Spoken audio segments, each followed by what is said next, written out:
Hey guys, and welcome back to the channel.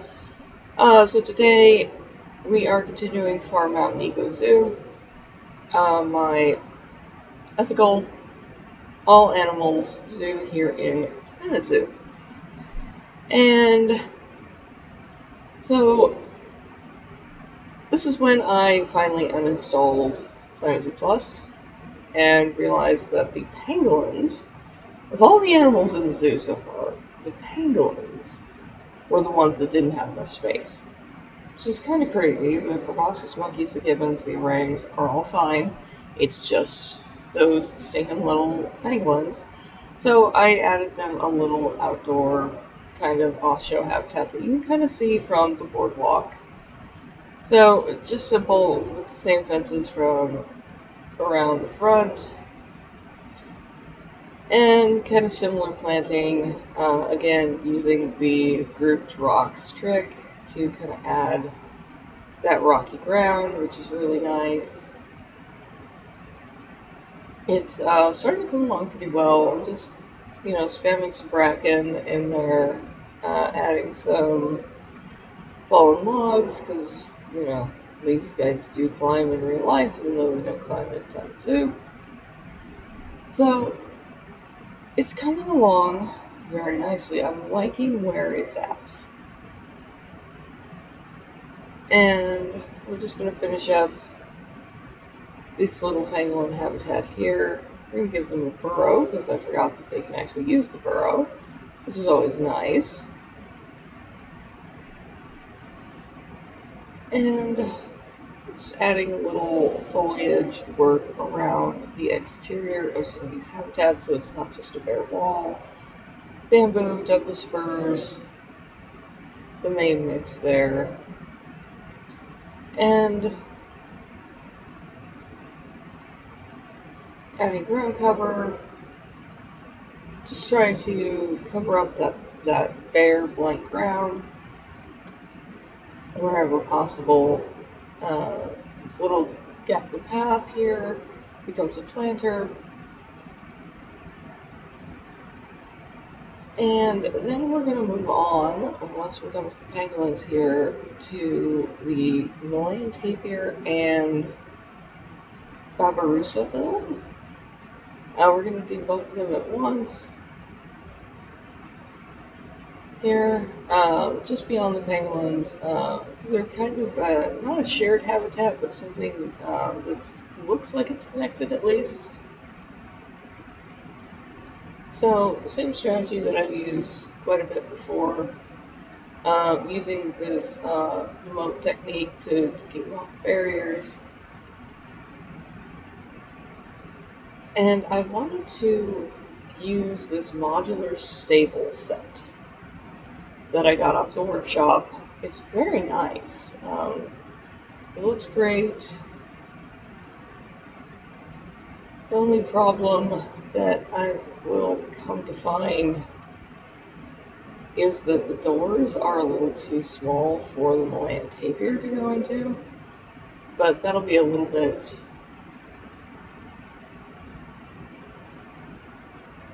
down the road. I just want to make sure right now I get the walls in and that mud pillar base there is hidden. The doors, again, this is just a really, really nice set of blueprints. They look great for any type of stable or barn that you're trying to make. Yeah, just a great blueprint. I'll have to look up who made it on the workshop. I'll try and drop the link in my description if possible. So minor adjustments to that. Everything's grouped separately, like the doors, which is really nice because then you can open and close the doors separately from the other pieces, which is just, it's really nice. I'm saying that a lot today. Yeah, definitely a lot today. I'm tired. I've been working like a dog these last few days.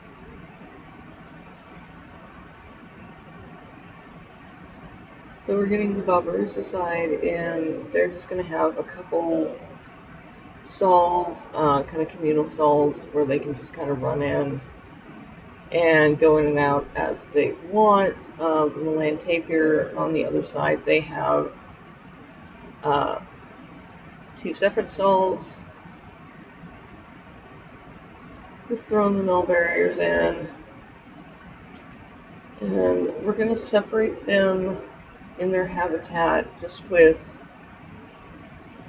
um, with some pillars, so that way it looks again kind of like one habitat. We'll get our tapirs in.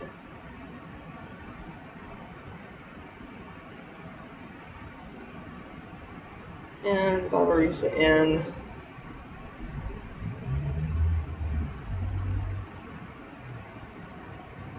We'll get a fair number of Babirusa. The Malayan tapirs move in pairs. Getting the paths to connect was kind of interesting. I think, not sure if this is like a bug or something, but the the caretakers were able to get to the Malayan tapir side of the habitat off the boardwalk path, which is really weird. I have no idea why that happened. And then I come to find out that, of course, they can't get out of their little stall. So these things have quite a hitbox. So just going in and adding editing the walls and the doors so that they can go ahead and get in and out. I have the same problem with the Babirusa for some reason, even though they're so much smaller. But just a quick edit to fix that for them.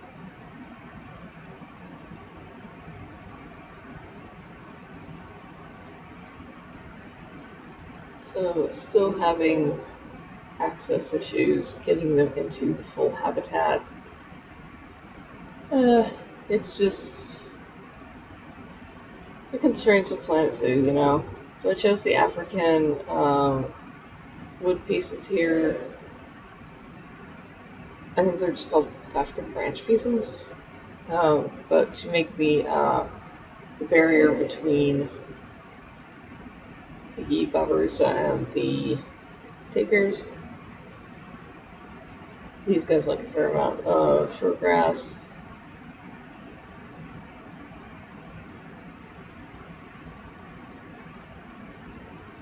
And then adding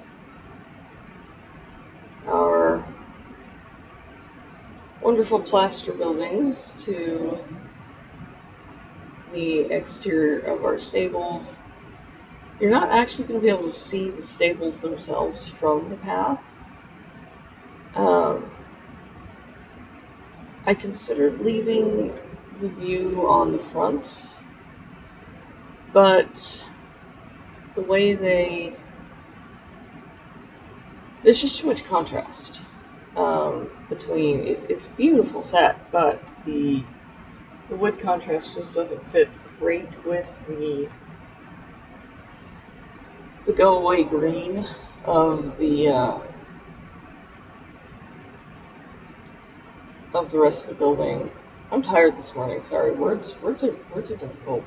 Just going in and adding some plaster panels to kind of hide that lovely wood texture. And these rock walls, I believe they're from Caesar Creates.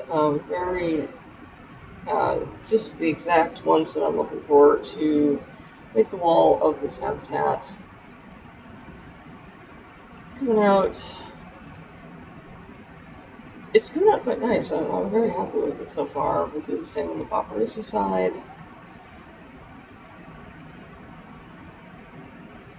and get those in. So the Babirusa are doing quite well. They need some sand in their habitat, where the tapirs need grass. Uh, Getting a little mulch in around the edges. I wanted to fill in the gap between the path and the habitat with a planter. And we're also going to do a bio roof, a planted roof on the top of the management building, just because guests are going to see that, and they're going to see it up close, so I wanted to look halfway decent.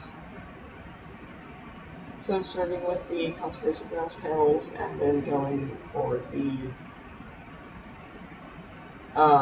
planted panels, sink those in a little bit, and then turn random rotation on, just kind of spam them, and it turns into a very nice little plant texture there. It's not done, obviously, but it's starting to look better than it was.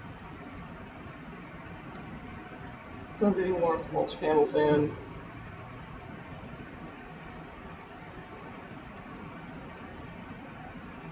And of course, more grouped rocks. Make your own groups. These are just really convenient. It's called Tiger Rock Clusters. Again, I don't know who. God dang it, my phone goes off in every single episode. Doesn't it? I remember to put that on silent. Adding in some faux rocks. Just to, I want to direct the tapirs to certain spots to go into the water. And lining the pool with what would be concrete, just to make it easier to clean. And starting to look quite nice. I'm very happy with how this build turned out. The faux rocks from the aquatic backer are still some of the best pieces in game that we've ever gotten. I mean, I use them constantly. So they make great liner for habitat as well as decoration. So for the Babirusa, pigs utterly destroy vegetation in their habitats. And it doesn't matter what they are. We're talking about boar, red river hogs, whatever. They just obliterate plants in their habitats the way they move around. So I wanted to add a couple protected planters in the habitat just so that it's not completely bare. So the idea being that they wouldn't be able to get into this planter here, but it would still look quite nice in the habitat. They'll fulfill some of their plant coverage needs if we had plant welfare turned on, which we don't.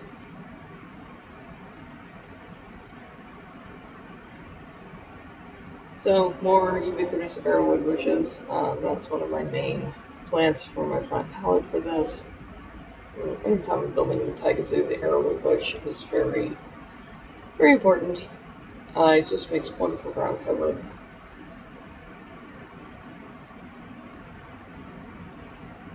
And it's all starting to come together really nicely here. More buffalo grass.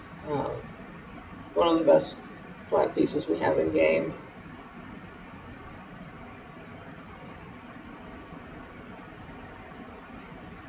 More bracken, just because we want that really lush feel. Again, this is the Banyan Wilds, the tropical rainforest part of the zoo, so we want lots of plants, lots of lush feeling, lots of ferns. Using a ponytail palm trick to add some tropical grasses in here. I've never actually used the ponytail palm as a tree. I've always only used it as the as like grass, and it works wonderfully for that. So the tapirs are about done. enjoying how this is turning out. A little underwater hydrilla just adds a little texture into that water. Again, more ponytail palms.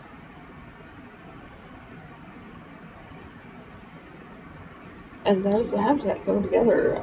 It's quite nice. I just realized the pathing did something bizarre here. I don't know why it connected like that. I don't know why the pathing does a lot of stuff in this game. It's one thing I can't wait till PC2 to get my hands on the new pathing system and see how much better it is. Apparently, it's the same one we're getting in Planko, that we already have in Planko 2. I have not played Planko 2 yet. I don't know if I will. I don't know. I'm just not as much of a fan of theme parks and roller coasters as I am of animals. So, this is a big reason I play Planet Zoo, not only for the creativity, but also for, it's for the animals. I enjoy watching my critters run around and enjoy the little habitats I built for them. So it's coming together, adding a little more foliage here and there. I just want this to feel like you're walking over and through a very dense jungle. And at some point here, I'm going to realize the tapirs are once again stuck in their stall. They cannot get out. So, and I think it's right after I deal with some of this pathing, defenses on the pathing here. Again, we're just spamming the same simple zoo standoff fence all over the place, which I think is a good way to add some continuity into the zoo. It just makes it just kind of makes it cohesive through the whole thing. May have a different style fence for each section. I haven't quite decided, or I may just go with the same simple one. This is the type of fence you see in every zoo. It's some wood, it's some log pieces, it's some mesh. And the mesh is important because you don't want some little kid slipping through the wooden bars and just going headlong into a habitat and getting eaten by something or trampled or whatever.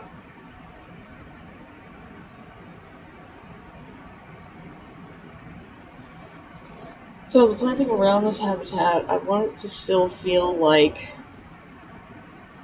having a reminder that yes, we are in a North American type of zoo. So the white birch trees, the Douglas firs,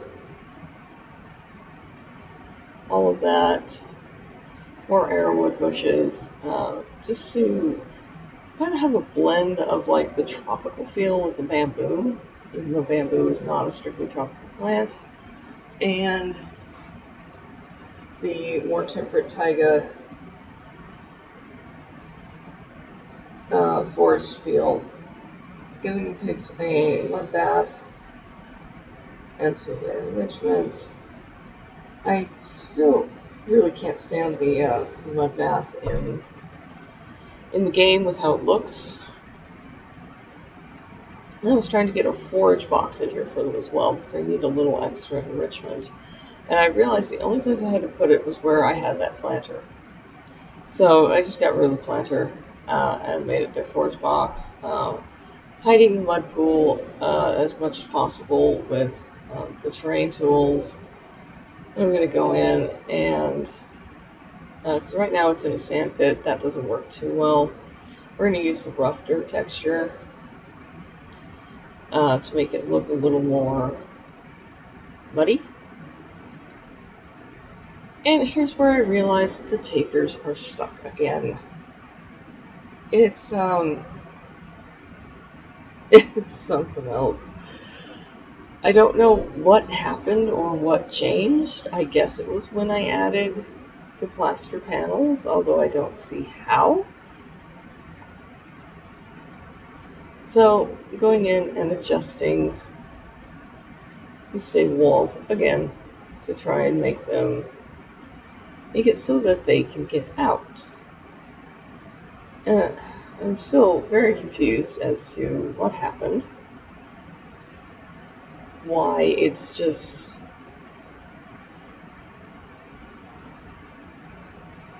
Why they're stuck again, because they weren't stuck before. There we go.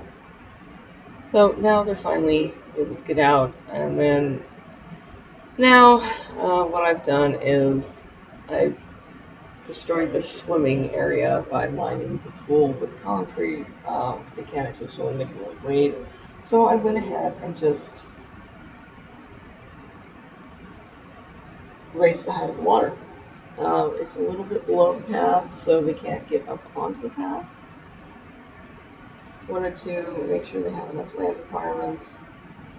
We're just barely meeting the space requirements for the tapirs. We'd have enough space, I think, if we could get this second stall functioning. I don't think I would do, though. I think it's just going to be for show. Because at some point you just got to stop messing with stuff.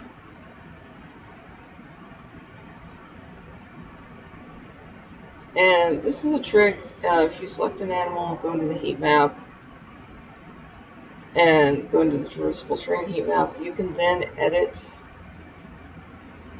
while in the heat map and see it updated in real time, which is very nice. And it's just, this is the part that gets annoying. The grouped rocks are causing an issue where the tapirs can't walk over them, apparently. So I had to get rid of most of them. And then we're going to hide the forage box in the dirt. We're going to give them a scratching tree.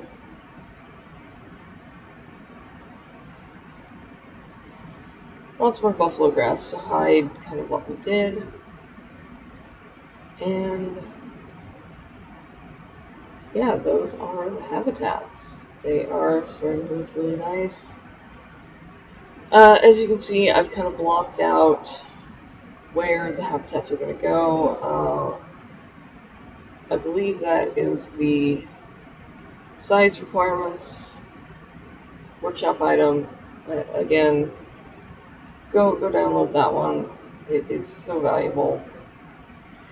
This is going to be a very small habitat for some what would be free roaming peafowl. So I just wanted to toss birds in here just to kind of fill the space. Peafowl don't need a ton of space, which is nice. They really only need a couple hundred square meters, which this little open space bit here is perfect for that. Gives them a little water in the middle. We're going to kind of hide that with some foliage, but it'll still be there. Just regular path fencing, moving barrier. And we have escapes turned off because otherwise they could just hop over that. And being where they're located, they're going to be next to the bears and eventually next to the tiger. Them getting out would not be ideal because I don't know if you know this, but in zoos that have free roaming peafowl, they occasionally hop into the wrong habitat, and exactly what you think happens. You know, they jump in with the tiger there, and now the tiger's next meal. And it happens.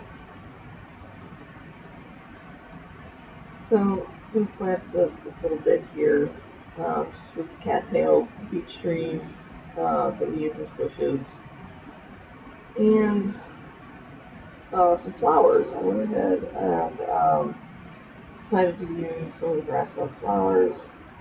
I think we do a mix here of, I want to say like aster and meadow buttercup, just to make it look pretty. It's a profile habitat, which it's not to be very visibly interesting and not to look nice. So it's coming along to where I'm really happy with it. At some point we will have the walking butterflies in it as well. And those will be heavily planted